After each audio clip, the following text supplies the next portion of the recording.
నమస్కారం. సిరి ఎంటర్టైన్మెంట్ ఛానల్కి స్వాగతం. నా పేరు రోజా కొంపెల్ల. ఇప్పుడు నేను చెప్పబోయే స్టోరీ యోగాభిసారిక పరిణయం ఎపిసోడ్ 51. స్టోరీలోకి వెళ్ళే ముందు చిన్న రిక్వెస్ట్. ఈ స్టోరీ మీకు నచ్చితే తప్పకుండా లైక్ చేయండి, షేర్ చేయండి, సబ్స్క్రైబ్ చేసి నన్ను ఎంకరేజ్ చేయండి. ఇంకా ఆలస్యం చేయకుండా స్టోరీలోకి వెళ్ళిపోదాం. అభి, ఫ్లైట్ టికెట్స్ బుక్ అవ్వట్లేదు. కేరళ కారులో వెళ్దామా? సరదాగా నువ్వు నేను అడిగాడు. కారులోనా? చాలా దూరం కదా. నువ్వు ఒక్కడివే డ్రైవ్ చేయగలవా యోగి? ఏం పర్వాలేదు. మార్నింగ్ అంతా డ్రైవ్ చేస్తాను. నైట్ ఎక్కడైనా రెస్ట్ తీసుకుందాము. ఏమంటావు? నీకు ఇష్టమేనా? లాంగ్ డ్రైవ్ వెళ్ళినట్టు ఉంటుంది. వెళ్ళే దారిలో కబుర్లు చెప్పుకుంటూ వెళ్ళొచ్చు అడిగాడు ఎగ్జైట్మెంట్గా ఫీల్ అవుతూ. అది కాదు యోగి, మన పెళ్ళయి జస్ట్ ఒక్కరోజు కూడా అవ్వలేదు. అప్పుడే మనం ఇలా ట్రిప్కి వెళ్తున్నామంటే ఇంట్లో ఒప్పుకుంటారా? ఏవో ఫార్మాలిటీస్ ఉంటాయి కదా. హలో, మన పెళ్ళి ఎప్పుడో అయిపోయింది. ఈ పెళ్ళి సొసైటీ కోసం చేసుకున్నది. అయినా అమ్మ వాళ్ళని అడిగి చూద్దాము. తప్పదు, ఈ పద్ధతులన్నీ ఫాలో అవ్వాల్సిందే అని అమ్మ అంటే టైం ఉంది కాబట్టి ఫ్లైట్ టికెట్స్ బుక్ చేస్తాను. లేదు వెళ్ళండిరా పర్వాలేదు అని పర్మిషన్ ఇచ్చిందే అనుకో, హ్యాపీగా వెళ్దాము. ఏమంటావు? నాకు తెలిసి ఖచ్చితంగా పర్మిషన్ ఇవ్వరు. ఫ్లైట్ టికెట్స్ బుక్ అవ్వట్లేదు అని అంటున్నావు. అత్తయ్య, మా మమ్మీ 16 రోజుల పండగ అయ్యే వరకు ఇలాంటివి ఏమీ పెట్టుకోవద్దు అని మా అక్క వాళ్ళకి చెప్పడం నేను విన్నాను. మనకి కూడా అదే చెప్తారు. అప్పటి వరకు అబ్బాయి గారు ఆగుతారా? ఐమూలగా చూస్తూ అడిగింది. అంటే ఏంటి? 16 రోజుల పండగ వరకు వెయిట్ చేయాలా హనీమూన్ ట్రిప్ కోసం? అంతేగా మరి. అక్క వాళ్ళకు అదే చెప్పారు. ఇప్పుడు మనకి మరొకలాగా చెప్తారా ఏంటి? ఒసేయ్, అన్ని రోజులు దూరంగా ఉండడం అమ్మో కష్టమే. మరేం చేద్దాం? ఈరోజు నైట్ కమిట్ అయిపోదామా? అయ్యయ్యో, అబ్బాయి గారు ప్లాన్ చేసుకున్నారు కదా. ఎక్కడో కేరళలో గత జన్మ స్మృతులను తలుచుకుంటూ అప్పటిలాగానే ప్రకృతి ఒడిలో ప్రణయ గీతాలు పాడుకోవాలని, ఇంకా ఏదేదో చేయాలని పెద్ద ప్లాన్లో ఉన్నారు కదా. కిలకిలా నవ్వుతూ అంది. అనుకున్నవన్నీ అలాగే జరుగుతాయా ఏంటి? అక్కడ కావాలంటే మరొకసారి ప్లాన్ చేద్దాము. కమిట్ అయిపోదామే. అన్ని రోజులు నేను దూరంగా ఉండలేను. నిన్న నైట్ ఒక్కరోజు నువ్వు నా గదిలో ఉంటేనే నిద్ర రాక అలాగే కూర్చున్నాను. పిచ్చి పిచ్చి ఫీలింగ్స్ వచ్చాయి. కళ్ళు చూడు ఎలా ఎర్రగా అయిపోయాయో. అయ్యయ్యో, అబ్బాయి గారికి ఎంత కష్టం వచ్చింది. కిలకిలా నవ్వింది అభి. నీ అంకమ్మ, నేను ఇలా సఫర్ అవుతుంటే నీకు భలే మజాగా ఉంది కదా. అంతే కదా, మీ అబ్బాయిలు ఇలా రిక్వెస్ట్ చేస్తూ మా అనుగ్రహం కోసం వెయిట్ చేయడం భలే బాగుంటుంది. అది అనుభవించే వాళ్ళకే తెలుస్తుంది. చక్రాల లాంటి తన కళ్ళు తిప్పుతూ అంది. రాక్షసి, ఇదేమి ఆనందం. ఈరోజు నైట్ అయినా కొంచెం కోఆపరేట్ చేస్తావా?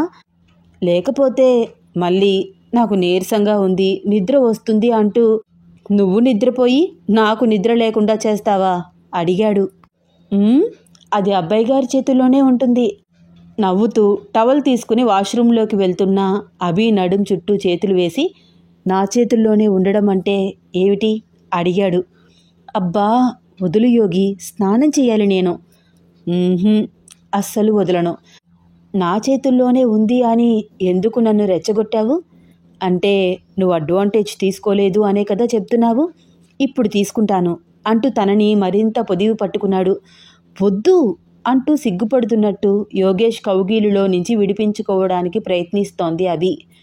వద్దు అనొద్దు అంటూ అభి రవిక ముడి ఊడదీశాడు. యోగి, నీకేమైనా పిచ్చా?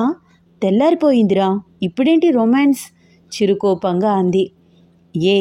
మార్నింగ్ నైట్ ఇలా ఏమీ టైం ఉండదు రొమాన్స్కి.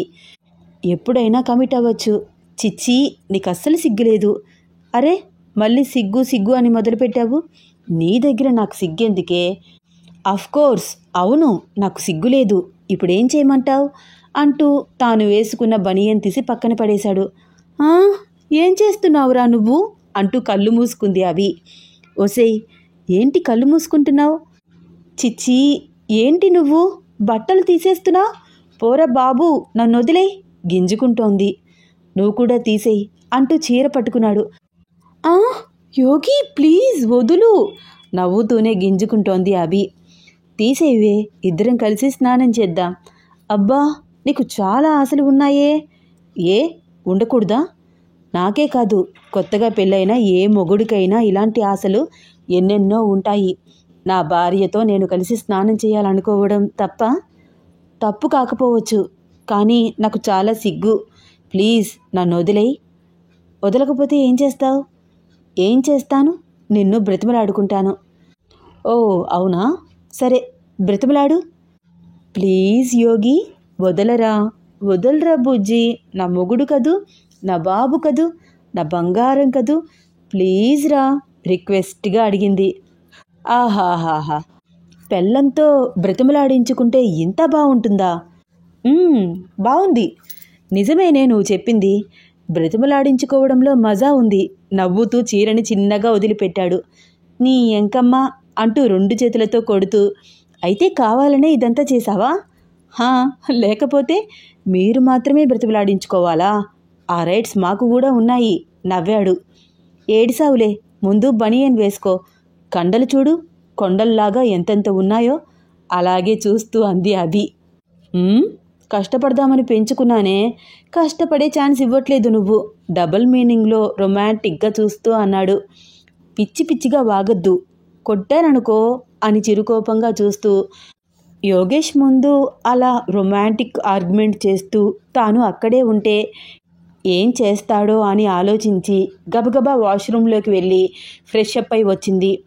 తాను వాష్రూమ్లోకి వెళ్ళేటప్పుడే చుడీదార్ టాప్ తీసుకువెళ్ళింది. పైన టాప్ వేసుకుని కింద టవల్ చుట్టుకుని యోగేష్ అదే గదిలో ఉన్నాడా లేదా అని చిన్నగా తలుపు తీసి అటు ఇటు చూసింది. ఎక్కడా యోగేష్ కనిపించకపోవడంతో ఏడి వీడు, బయటికి వెళ్ళాడా? అమ్మయ్యా, ప్రశాంతంగా డ్రెస్ చేంజ్ చేసుకోవచ్చు అనుకుంటూ బయటికి వచ్చింది. బాల్కనీ వైపు నుంచి అప్పుడే లోపలికి వచ్చాడు యోగేష్. ఏంటే, నువ్వు టాప్ కూడా తీసుకువెళ్ళావా వాష్రూమ్లోకి? అంత అవసరం ఏముందే, రూమ్లోకి వచ్చి వేసుకోవచ్చు కదా. చాలా ఆశగా రొమాంటిక్గా చూస్తూ దగ్గరికి 2 అడుగులు వేస్తూ అన్నాడు యోగేష్. ఒరేయ్, నేను స్నానం చేశాను, ఇలా దగ్గరికి రావద్దు. ఏదో టెంపుల్ ప్రోగ్రాం పెట్టినట్టు ఉన్నారు, మాటలు వినిపిస్తున్నాయి నాకు. మళ్ళీ నేను స్నానం చేయలేను. రావద్దు, దగ్గరికి రావద్దు అంటూ యోగేష్ దగ్గరికి వస్తుంటే వెనక్కి అడుగులు వేస్తుంది. రావద్దు అంటుంటే రా అన్నట్లు వినిపిస్తుంది నాకు. ఆడవాళ్ళ మాటలకి అర్థాలు వేరు అంటారు కదా. అవును అంటే కాదు అని, కాదు అంటే అవును అని, ఇదేనేమో. దగ్గరికి వస్తూ నవ్వుతూ అన్నాడు యోగేష్. నోర్ముయ్, నా మాటలకు అలాంటి డబుల్ మీనింగ్స్ ఏమీ లేవు. నేను నిజంగానే చెప్తున్నాను, నువ్వు నా దగ్గరికి రావద్దురా. ఒసేయ్, వచ్చి ఏం చేస్తానని నువ్వు భయపడుతున్నావు? జస్ట్ ఒక ముద్దు పెట్టుకుంటాను, గట్టిగా హగ్ చేసుకుంటాను. అంతకు మించి ఇప్పుడు ఏదైనా చేద్దామన్నా టైం లేదు కదా. ఇప్పుడు అవి కూడా వద్దు, ముందు నువ్వు ఫ్రెష్ అప్ అయ్యిరా. సరే, నువ్వు స్నానం చేసేటప్పుడు నేను లోపలికి వస్తాను అంటే రానివ్వలేదు. ఇప్పుడు నేను స్నానానికి వెళ్తున్నాను, నువ్వు వచ్చి వీపు రుద్దుతావా సినిమాల్లో చూపించినట్టు? హీరోయిన్ హీరోకి వీపు రుద్దుతూ ఉంటుంది. హీరో అప్పుడే తెగ మూడు వచ్చేసి హీరోయిన్ నడుం చుట్టూ చేతులు వేసి దగ్గరికి లాగేసుకుని ఆవిడకి కూడా స్నానం చేయించేస్తాడు. అడిగాడు వస్తున్న నవ్వుని కంట్రోల్ చేసుకుంటూ. అయితే అబ్బాయి గారికి సినిమాల ప్రభావం బాగా ఉందన్నమాట. కానీ ఇక్కడ సీన్ అలా ఉండదు. నేను వాష్రూమ్లోకి వస్తే నీ వీపు మీద 2 దెబ్బలు వేస్తాను, జాగ్రత్త అంది అభి. ఛీ, అన్రొమాంటిక్ ఫెలో. చిరుకోపంగా చూస్తూ వాష్రూమ్లోకి వెళ్ళాడు యోగేష్ ఫ్రెష్ అప్ అయి వచ్చేసరికి అభి చక్కగా రెడీ అయి బయటికి వెళ్ళడానికి ఆలోచిస్తూ అటు ఇటు తిరుగుతోంది. ఏంటే, ఇక్కడే ఇదే గదిలో ఉండిపోతావా? టైం 10 అవుతోంది, వెళ్ళి ఏదైనా తిను. కానీ యోగేష్, ఇప్పుడు అందరూ ఏమడుగుతారు, ఏం చెప్పాలి? కొంచెం ఏదోలాగా ఉందిరా. ఏం మాట్లాడుతున్నావే? అర్థం కాక అయోమయంగా చూశాడు యోగేష్. అది కాదురా, మన మధ్య ఏదో జరిగిపోయిందని వాళ్ళందరూ మన ఎక్స్ప్రెషన్స్ చూస్తూ మనం ఏం మాట్లాడుతామో అని గమనిస్తూ ఉంటారు కదా. పైగా నిన్న నైట్ గదిలోకి పంపించేటప్పుడు వాళ్ళందరూ ఎలాంటి మాటలు చెప్పారో తెలుసా? జాగ్రత్త అమ్మాయి, బెదిరిపోకు, మా వాడికి కొంచెం దూకుడెక్కువ, నువ్వే అర్థం చేసుకోవాలి, అతని మాట విని నీ మాట వినేలాగా చేసుకో, మధురమైన జ్ఞాపకాలను పదిలంగా దాచుకో, ఇలా ఏవేవో చెప్పారురా. అవునా? కానీ వాళ్ళందరికీ నీ గురించి తెలియదే. నువ్వు పెద్ద రాక్షసివి. ఫస్ట్ నైట్ రోజు మొగుడికి కనీసం టిఫిన్ కూడా పెట్టలేదు. ఏదో కాఫీ టీ ఇచ్చినట్లు చిన్న చిన్న రొమాన్స్కి మాత్రం పర్మిషన్ ఇచ్చి ఆశ పెట్టి చంపి హాయిగా నిద్రపోయావు. కోపంగా గుర్రుగా చూస్తూ అన్నాడు యోగి.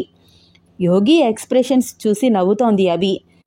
ఎంతసేపైనా వాళ్ళిద్దరూ గదిలో నుంచి బయటికి రాకపోవడంతో స్వప్న వచ్చి తలుపు తట్టింది. చిన్నగా తలుపు తీసింది అభి. యోగేష్ డ్రెస్అప్ అవుతున్నాడు. అభి అప్పటికే రెడీ అయి ఉంది. ఏంటి అభి, టిఫిన్ చేయడానికి రండి. ఇంతసేపేంటి? రెడీ అయ్యావు కదా పిలిచింది స్వప్న. అభి ఏమీ మాట్లాడకుండా కొంచెం ఇబ్బంది పడుతూ తల్లితో పాటు బయటికి వచ్చింది. ఏంట్రా అభి అలా ఉన్నావు అడిగింది స్వప్న అనునయంగా. ఆహా, ఏమీ లేదమ్మా. బాడీ పెయిన్స్గా ఉన్నాయా చిన్నగా అడిగింది. లేదమ్మా, అలా ఏమీ లేదు. అభి సమాధానానికి కొంచెం ఆశ్చర్యంగా అదేంటి ఒళ్ళు నొప్పులు లేవా అని మనసులో అనుకుంటూ అభి మొహాన్ని క్లియర్గా గమనించింది. చాలా ఫ్రెష్గా కనిపిస్తోంది అభి. హాయిగా నిద్రపోయినట్టు స్పష్టంగా తెలుస్తోంది.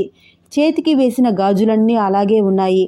ఒంటి మీద చిన్న గాయం కూడా కనిపించట్లేదు. అర్థమైపోయింది సంగతి స్వప్నకి. ఏంటి అభి, ఆ అబ్బాయిని ఏడిపిస్తున్నావా మాట వినకుండా మందలించినట్టు అడిగింది. హా, ఏంటమ్మా నీకెలా తెలుసు? చాలా ఆశ్చర్యం అభికి. మాకన్నీ అలాగే తెలుస్తాయి, అనుభవం కదా. సర్లే, కొత్త కదా, భయం వేసి ఉంటుంది నీకు. ఇక్కడ ఒక 3 రోజులు, మళ్ళీ మన ఇంటి దగ్గర 3 రోజులు నిద్రలు చేస్తారు. ఈలోపు అతని మాట విను, లేకపోతే కోపం వస్తుంది అతనికి, సరేనా అనునయంగా చెప్పింది. ఏంటమ్మా నువ్వు ఇలా మాట్లాడుతున్నావు? అతనికి కోపం వస్తుందని ఆలోచిస్తున్నావే కానీ నాకు ఇష్టమా లేదా అని ఆలోచించవా? ఏయ్, నోరు ముయ్యవే. ఇష్టపడే కదా పెళ్లి చేసుకున్నారు. ప్రేమ పెళ్ళి. ఒకరంటే ఒకరికి చెప్పలేనంత ఇష్టం. ఏం బాధ నీకు? ఏమో, నాకే తెలియట్లేదు. అప్పటి వరకు చాలా ధైర్యంగా ఉంటున్నాను. కానీ యోగేష్ దగ్గరగా వచ్చేసరికి ఏదో తెలియని భయం, అంబారసింగ్గా అనిపిస్తోంది. అలాగే ఉంటుంది ఎవరికైనా. ఏమీ కాదు, చిన్నగా అన్నీ సర్దుకుంటాయి. ఎవరైనా ఏదైనా అడిగితే చిన్న నవ్వు నవ్వి ఊరుకో, ఏమీ చెప్పద్దు, సరేనా అంది స్వప్న. సరే అంటూ తల ఊపింది అభి. యోగేష్ కూడా రూమ్లో నుంచి బయటికి వచ్చి డైనింగ్ టేబుల్ దగ్గర టిఫిన్ సర్వ్ చేస్తున్న గౌరీ వైపు చూస్తూ, అమ్మా నాకు కూడా టిఫిన్ పెట్టు అంటూ అభి పక్కకు వచ్చి కూర్చున్నాడు. అభి సైలెంట్గా టిఫిన్ తింటూ యోగేష్ వైపు చూసింది.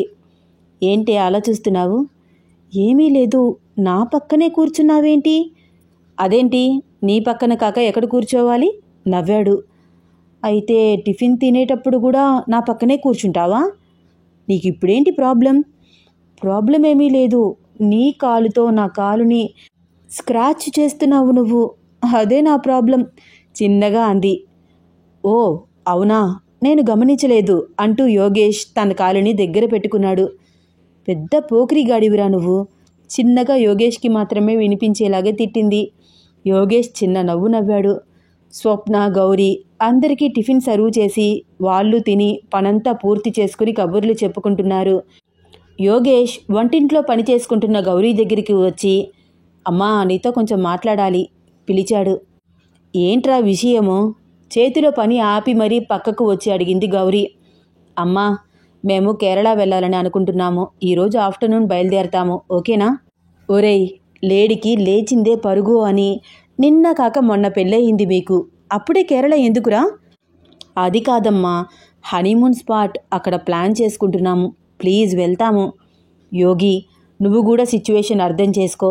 ఇంట్లో ఇంతమంది చుట్టాలున్నారు, వాళ్ళందరూ వచ్చింది మీ పెళ్ళికి. కనీసం 3 రాత్రులైనా పూర్తి కాకుండా మీరెక్కడికి వెళ్తారు? వద్దు, ఖచ్చితంగా చెప్పేసింది గౌరీ. అమ్మా ప్లీజ్, ఈ రోజుల్లో ఈ ఫార్మాలిటీస్ ఎవరు ఫాలో అవుతున్నారు? యోగేష్, నవదంపతులు సుముహూర్త సమయంలో పురోహితులు వాళ్ళిద్దరినీ ఆశీర్వదించి చేతులకు రక్ష కడతారు. వేద మంత్రాల సాక్షిగా ఒక్కటవుతారు వాళ్ళు. వాళ్ళ మధ్య సఖ్యత ఏర్పడాలన్నా, ఒకరిపై ఒకరికి ఆకర్షణ కలగాలన్నా ఈ 16 రోజుల పండగ వరకు ఎక్కడికి వెళ్ళడానికి ఎవరూ ఒప్పుకోరు. ఎందుకంటే నవ దంపతులకు విపరీతమైన ఆకర్షణ ఉంటుంది. ప్రతి ఒక్కరి దిష్టి వాళ్ళ మీదే ఉంటుంది. అందుకనే సంధ్యా సమయం అవ్వగానే నవదంపతులకు దిష్టి తీసి పోస్తారు. ఇవన్నీ శాస్త్ర ప్రకారం జరుగుతాయి. ఫాలో అవ్వక తప్పదు. మన పద్ధతులు, ఆచారాలు మనమే ఫాలో అవ్వకపోతే ఎలాగా? అయినా యోగి, నీకు ఇవన్నీ చెప్పాలా? నీకు తెలియనిది అంటూ ఏమీ లేదు యోగి. ఇలాంటి చిన్న చిన్న కట్టుబాట్లు వెనక నిగూఢ రహస్యాలు ఉంటాయని నీకు తెలియదా? యోగేష్గా ఆలోచించవద్దు. ప్రతాప్ వర్మలాగా ఆలోచించు. అప్పుడు ఖచ్చితంగా నువ్వు రూల్స్, రెగ్యులేషన్స్ ఫాలో అవుతావు. నవ్వి భుజం తట్టి వెళ్ళిపోయింది గౌరీ.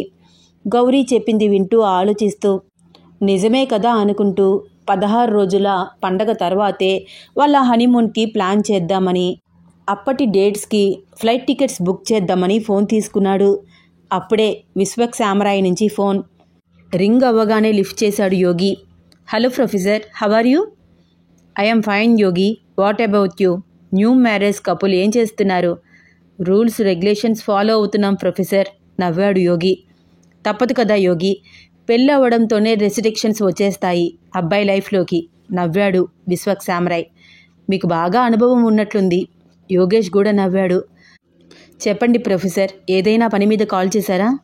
అవును యోగి, నీ లైఫ్నే ప్రూఫ్గా చూపిస్తూ పూర్వజన్మలు ఉన్నాయని, కంటికి కనిపించని ఎన్నో అతీత శక్తులు ఉన్నాయని, అతీత శక్తుల వెనుక కంటికి కనిపించని నిగూఢ శక్తులు దాగి ఉన్నాయని, అనుకోని విధంగా ఏర్పడే ప్రమాదాలకి కూడా కారణం ఉందని ప్రూఫ్ చేయాలని అనుకుంటున్నాను. కానీ ఇప్పుడు ఒక్క ప్రూఫ్ కూడా కనిపించట్లేదు. మనం తీసిన రికార్డింగ్స్ అన్నీ డిలే అయిపోయాయి. వాటంతటవే రికార్డింగ్స్లో ఒక్క ప్రూఫ్ కూడా లేదు. నాకైతే పిచ్చెక్కిపోతోంది. నేను చూసింది నిజమా కల, అంతా భ్రాంతా అని నా మీద నాకే అనుమానం వస్తోంది. మనం కేరళలో ఫేస్ చేసిన సిచ్యువేషన్స్ అన్నీ ఇప్పుడు మాయలాగా అనిపిస్తున్నాయి. ఒక్క ప్రూఫ్ కూడా లేదు నా దగ్గర. జరిగిందంతా నిజం కాదేమో అని నాకే అనిపిస్తుంటే ఇక నేను సొసైటీకి ఎలా ప్రూఫ్ చేయగలను అర్థం కావట్లేదు యోగి. పూర్వజన్మలు ఉన్నాయని నిరూపించాలని అనుకున్నాను. ఇది నా డ్రీమ్. ఎంతగానో కష్టపడ్డాను. ఆఖరికి నా కళ్ళతోనే సాక్ష్యాధారాలను కూడా చూశాను. కానీ సొసైటీకి నిరూపించడం ఎలాగా? నా కల కలగానే ఉండిపోతుందేమో. ఆయన కంఠంలో చిన్న బాధ. అంతా విని యోగేష్, ప్రొఫెసర్, ఇదంతా మీరు నాతో ఎందుకు చెప్తున్నారో తెలుసుకోవచ్చా? ప్లీజ్ యోగి, నువ్వు తలుచుకుంటే నాకు ఖచ్చితంగా హెల్ప్ చేయగలవు. ఈసారి లైవ్ లొకేషన్ పెడతాను. ఎనీథింగ్, ఏదో ఒకటి చిన్న ప్రూఫ్ చూపించగలవా? సొసైటీకి పూర్వజన్మలు ఉన్నాయి అని ప్రూఫ్ చేయడానికి అడిగాడు చాలా రిక్వెస్ట్గా. ప్రొఫెసర్, అది నా వల్ల కాదు. ఇప్పుడు నేను ఒక నార్మల్ పర్సన్ని. నా దగ్గర ఎటువంటి శక్తులు లేవు. యోగి, ఎందుకు అబద్ధాలాడుతున్నావు? నీ దగ్గర పవర్ లేదని ఎలా చెప్తావు? నా కళ్ళతో నేనే చూశాను. You are amazing person. నీలో ఉన్న స్పెషల్ క్వాలిటీస్ని ఎందుకు దాచుకుంటున్నావు? సొసైటీకి తెలియజేయి. You are also scientist. ఇది నీ కర్తవ్యం కూడా. నువ్వు సొసైటీకి భయపడుతున్నావా? ఫ్రీడమ్ ఉండదని ఆలోచిస్తున్నావా? Not at all professor. నేను నిజం చెప్తున్నాను. నాలో ఇప్పుడు ఎటువంటి శక్తులు లేవు. కావాలంటే మీరు ఎగ్జామినేషన్ చేసుకోండి. మీరు నమ్మినా నమ్మకపోయినా ఇదే నిజం. నేనిప్పుడు యోగేష్ని మాత్రమే, ప్రతాప్ వర్మని కాదు. నేను మీకు మళ్ళీ కాల్ చేస్తాను ప్రొఫెసర్ అంటూ కాల్ కట్ చేశాడు యోగేష్. విశ్వక్ సామ్రాయ్తో మాట్లాడి కాల్ కట్ చేసి, అభి, ఒకసారి గదిలోకి రా, నీతో మాట్లాడాలి పిలిచాడు యోగేష్. అందరిలో ఉన్నప్పుడు యోగేష్ అలా గదిలోకి రమ్మనడం అభికి కొంచెం ఇబ్బందిగా ఉంది. గౌరీ, స్వప్న వాళ్ళల్లో వాళ్ళు నవ్వుకుంటూ, వెళ్ళు అభి, మీ ఆయన పిలుస్తున్నాడుగా అన్నారు. అభి చిన్న నవ్వు నవ్వి యోగేష్ ఉన్న గదిలోకి వచ్చింది. యోగి, ఎందుకు అందరిలో నన్ను అలా పిలుస్తావు? ఎంత ఇబ్బందిగా ఉందో తెలుసా? ఎందుకే ఇబ్బంది? ఇంతకుముందు ఎప్పుడు మనం మాట్లాడుకోనట్లు ఇదే ఫస్ట్ టైం అన్నట్లు ఎందుకలా ఇబ్బందిగా ఫీల్ అవుతున్నావు? అది కాదు యోగి, అప్పుడంటే మనకి పెళ్ళి కాలేదు. నేను నువ్వు ఒకే చోట ఉన్న హద్దుల్లో ఉంటామని అందరికీ తెలుసు. ఇప్పుడు మనకి పెళ్ళైపోయింది. అందరిలో నువ్వు నన్ను గదిలోకి రమ్మనడం నాకేదోలాగా అనిపించింది. నీ మొహం తింగర్బుచ్చి. పెళ్ళి అయితే చనువు పెరుగుతుంది. పెళ్ళి కాకముందు లేని భయం, బిడియం ఇప్పుడెందుకు? నీతో మాట్లాడాలి, రా, ఇలా కూర్చో. ఏంటి, ఏం మాట్లాడాలి? అంత ఇంపార్టెంటా? అభి, ప్రొఫెసర్ కాల్ చేశారు. పూర్వజన్మలు ఉన్నాయి. కంటికి కనిపించని ఎన్నో అదృశ్య శక్తులు ఉన్నాయని ఆయన ఎప్పటినుంచో ప్రతిపాదిస్తున్నారు. ఎన్నో రీసెర్చ్లు చేశారు. కానీ సరైన ప్రూఫ్స్ అంటూ ఏమీ లేవు. ఎప్పుడూ ప్రొఫెసర్ చాలా గంభీరంగా, చాలా స్ట్రాంగ్గా మాట్లాడతారు. అభి, ఒక రకంగా ఆయన నాకు ఇంప్రెషన్. అలాంటి ప్రొఫెసర్ హెల్ప్ అడుగుతుంటే కాదు అని చెప్పాను. కానీ మనసుకి హెల్ప్ చేయాలని అనిపిస్తోంది. బావుంది, హెల్ప్ చేయాలనే ఉంది. కానీ వాళ్ళు అడుగుతున్న అదృశ్య శక్తుల గురించి ఎలా ప్రూఫ్ చూపించగలమో? పూర్వజన్మలు ఉన్నాయని మనకంటే బాగా ఎవరికీ తెలియదు. ఓన్ ఎక్స్పీరియన్స్ ఉన్నా ఇప్పుడు నిరూపించడానికి మన దగ్గర ఎటువంటి శక్తులు లేవు. యోగి, నువ్వు మీ ప్రొఫెసర్కి హెల్ప్ చేయాలని మనస్ఫూర్తిగా అనుకుంటున్నావా? డెఫినెట్గా అనుకుంటున్నాను. ఆయన నా కెరియర్ కోసం చాలా హెల్ప్ చేశారు. నువ్వు అనుకుంటున్నావు కదా, ఖచ్చితంగా జరుగుతుందైతే. చూస్తూ ఉండు. అలా ఎలా చెప్తున్నావే? అదంతే, నాకు అలా అనిపిస్తోంది. యోగి, ఇప్పుడంటే మనకి ఏ శక్తులు లేకపోవచ్చు, ఎటువంటి అదృశ్య శక్తులు కనిపించకపోవచ్చు. కానీ ఖచ్చితంగా ఆ అమ్మ అనుగ్రహం అయితే ఉంటుంది కదా. ఒకప్పుడు నువ్వు నిర్గుండి అర్కయక్షిణి అమ్మవారి ఉపాసకుడివి. ఈ జన్మలో నీకు ఆ శక్తి లేకపోవచ్చు. కానీ ఖచ్చితంగా నువ్వు మనస్ఫూర్తిగా కోరుకుంటే ఆవిడ అనుగ్రహం ఉంటుంది కదా. నిజమే అభి, మనస్ఫూర్తిగా భగవంతుడు ఉన్నాడని నమ్మి మనస్ఫూర్తిగా ప్రార్థిస్తే తప్పకుండా ఏదో ఒక అవకాశం దొరుకుతుంది. మరి అప్పటిలాగా గంటలు గంటలు ధ్యాన ముద్రలోకి వెళ్ళిపోతూ తపస్సు చేస్తూ ఉండిపోతావా ఏంటి? అభి మాటలకు చిన్న నవ్వు నవ్వి, అప్పటి పరిస్థితులు వేరు, ఇప్పటి పరిస్థితులు వేరు. అప్పట్లో ఇంత టెక్నాలజీ లేదు, ఇలాంటి ఉరుకుల పరుగుల జీవన విధానమూ లేదు. ఇప్పుడు అరచేతుల్లోనే ప్రపంచం. ఇప్పటి పరిస్థితిని బట్టి కేవలం నేను మనస్ఫూర్తిగా దేవుడి ముందు నుంచుని ప్రార్థన మాత్రం చేయగలను. భయపడకు, తపస్సేమీ చెయ్యను. ఒకవేళ చేద్దామని ప్రయత్నించినా అప్పట్లో ఉన్న నిగ్రహ శక్తి ఇప్పుడు నాకు లేదు నవ్వుతూ అన్నాడు. చాలు చాలు, ప్రతాప్ వర్మలాగా మాట్లాడొద్దు, యోగేష్ లాగా మాట్లాడు. రెండూ నేనే కదే. అయినా నాకు యోగేష్ అంటేనే ఇష్టం. ఏ, ప్రతాప్ వర్మ ఇష్టం లేదా? ప్రతాప్ వర్మ అంటే శివంగికి ఇష్టం, యోగేష్ అంటే అభికి ఇష్టం. ఇద్దరూ ఒకరిని ఒకరు చూసుకుని నవ్వుకున్నారు. అవును యోగి, అత్తయ్యతో మాట్లాడావా? కేరళ వెళ్తున్నామా? అంత సీన్ లేదు. 16 రోజుల పండగ వరకు ఎటువంటి పర్మిషన్ ఇవ్వలేదమ్మా. ఇంట్లోనే ఉండాలి. ఈ రూల్స్ రెగ్యులేషన్స్ అన్నీ ఫాలో అవ్వాలిట. లేకపోతే అస్సలు ఊరుకోను అని ఆర్డర్ వేసింది. సో హనీమూన్ క్యాన్సిలా? అబ్బా చా, అంత సీన్ లేదు. ఈ 16 రోజుల పండగ కంప్లీట్ అయిన తర్వాత మన ప్లాన్ పర్ఫెక్ట్గా షురూ అవుతుంది. ఖచ్చితంగా కేరళ వెళ్ళాలి. అబ్బాయి గారు గట్టిగా ఫిక్స్ అయ్యారన్నమాట. ఏ, అమ్మాయి గారికి ఇష్టం లేదా? ఎందుకు ఇష్టం లేదు? చాలా ఇష్టం. లిటరలీ నేను కూడా వెయిట్ చేస్తున్నాను. నిజం చెప్పు. నిజమే చెప్తున్నాను. అమ్మాయిలు వాళ్ళ ఫీలింగ్స్ ఎవ్వరికీ తెలియకూడదు అనుకుంటారు. ఇష్టం ఉన్నా ఇష్టం లేనట్టు సైలెంట్గా ఉండిపోతారు ఇలాంటి సిచ్యువేషన్స్లో. ఎందుకలా? ఎందుకంటే మాకు ఇష్టమని తెలిస్తే ఎటువంటి రిక్వెస్ట్లు రావు. ప్లీజ్ ప్లీజ్ అంటూ మమ్మల్ని అస్సలు బ్రతిమలాడరు, మా చుట్టూ తిరగరు. ఏదో క్యాజువల్గా అలా జరిగిపోతుంది. సో నీకు నేను బ్రతిమలాడితే ఇష్టం, రిక్వెస్ట్ చేస్తే ఇష్టం, నీ చుట్టూ తిరిగితే ఇష్టం, అంతేనా? కనురెప్పలు ఎగరేసి అడిగాడు. నాకే కాదు, ప్రతి అమ్మాయికి తన మనసుకు నచ్చినవాడు తన చుట్టూ తిరగాలని, తనని బాగా ఇంప్రెస్ చేయాలని, తను అలిగితే బ్రతిమలాడాలని, ఇలా చిన్న చిన్న ఆశలు ఉంటాయి యోగి. అబ్బో అవునా? అయితే నేను చాలా తెలుసుకోవాలన్నమాట. అవును, చాలా చాలా తెలుసుకోవాలి. ఇద్దరూ ఒకరిని ఒకరు చూసి నవ్వుకున్నారు. సరే, ఏంటి ఇంత చక్కగా రెడీ అయ్యావు? భలే ముద్దుగా కనిపిస్తున్నావు. చెయ్యి పట్టుకుని దగ్గరికి లాగాడు. అంటే కొత్త పెళ్లి కూతురు ఇలా ముస్తాబవ్వాలట. మా అత్తగారు నన్ను ఇలా రెడీ చేశారు. నిజంగా చీరలో భలే ఉన్నావు అభి, పుత్తడి బొమ్మలాగా. బుగ్గ మీద ముద్దు పెట్టాడు. అబ్బా, నీ మీసాలు గుచ్చుకుంటున్నాయిరా. ఏహే, మరీ ఇంత సుకుమారమైతే ఎలా? అలవాటు చేసుకోవాలి అంటూ మరొక బుగ్గ మీద ముద్దు పెట్టి తన నడుము చుట్టూ చేతులు వేసి దగ్గరికి లాక్కున్నాడు. యోగేష్ చేతి స్పర్శకి చెక్కిలిగిలి పుడుతోంది. అబ్బా యోగి, కితకితలు వస్తున్నాయి, చెయ్యి తీయరా. ఎక్కడెక్కడో వేస్తున్నావు? ఒసేయ్, నేనింకా ఏమీ చేయలేదు. జస్ట్ నడుం మీద చెయ్యి వేశాను. దానికే నువ్వు ఇలా మెలికలు తిరిగిపోతున్నావు. నీతో కొంచెం కష్టమే రొమాన్స్. కష్టమా? అయితే మానేసేయ్. కష్టమేనే, కానీ నాకిష్టం కాబట్టి కష్టపడతానులే. ఆహా, అబ్బాయి గారు మాటలు నేర్చారు. అమ్మాయి గారే మాటలు నేర్పారు. నేనేమైనా క్లాస్ టీచర్నా? కాదు, నా పెళ్ళానివి. ఇలా కబుర్లతోనే టైం గడిపేస్తావా? ఆ మంచం చూడు, వాడిపోయిన ఆ పువ్వులను చూడు, ఈ గదంతా ఒక్కసారి చూడు. నిన్న నైట్ ఇవన్నీ మనం మిస్ అయిపోయాము. ఇప్పుడైనా అంటూ అభి జుట్టు మొత్తం ముందుకు వేసి వీపు మీద చిన్న ముద్దు పెట్టాడు. యోగి మీసాలు వీపుకి గుచ్చుకుంటుంటే కితకితలు వచ్చి మెలికలు తిరిగిపోతోంది అభి.